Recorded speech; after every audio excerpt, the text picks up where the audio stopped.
Ce jour avec Dieu, 22 janvier, regardez le modèle. Ta parole est une lampe à mes pieds et une lumière sur mon sentier. Psaume 119, 105. L'ouvrier de Dieu n'est pas laissé sans modèle. Un exemple lui a été donné, et s'il est suivi, il fera de lui un spectacle pour le monde, pour les anges et pour les hommes.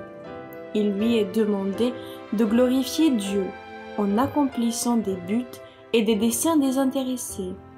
Le Seigneur comprend la nature de l'homme et il présente devant lui les lois du royaume des cieux qu'il doit honorer et auxquelles il doit obéir.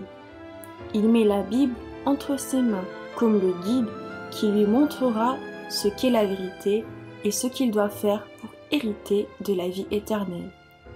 Ce livre attire l'attention loin des intérêts temporels et sur les réalités spirituelles. Il dit à l'homme, bien qu'il soit déchu et pécheur, qu'il peut devenir un prince et un roi dans les parvis célestes, un héritier de Dieu et un co-héritier avec Christ. Dieu voit à quel point l'homme est fortement enclin à accumuler des trésors terrestres, et sur les routes et les chemins de la vie, sa voix se fait entendre disant « Et que servira-t-il à un homme de gagner le monde entier s'il perd son âme » Marc 8, 36. Ne vous amassez pas des trésors sur la terre, où les mythes et la rouille détruisent et où les voleurs percent les murs pour voler. Mais amassez-vous des trésors dans le ciel, où les mythes et la rouille ne détruisent pas, et où les voleurs ne peuvent pas percer les murs, ni voler. En effet, là où est ton trésor, là aussi sera ton cœur. Matthieu 6, de 19 à 21.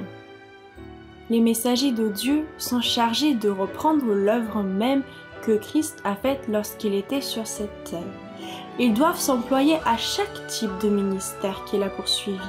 Avec sérieux et sincérité, ils doivent parler aux hommes des richesses insondables et des trésors immortels du ciel.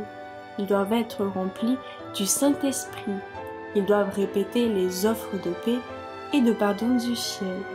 Ils doivent indiquer les portes de la cité de Dieu en disant « Heureux ceux qui obéissent à ses commandements, afin qu'ils aient droit à l'arbre de vie et qu'ils puissent entrer par les portes dans la cité. » Apocalypse 22, 14.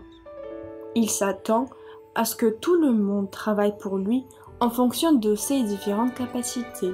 L'activité de l'homme ne doit pas être réprimée, mais sanctifiée et correctement dirigée. Manuscrit 27, 22 janvier 1907. Le Sanatorium de Nouvelle-Angleterre.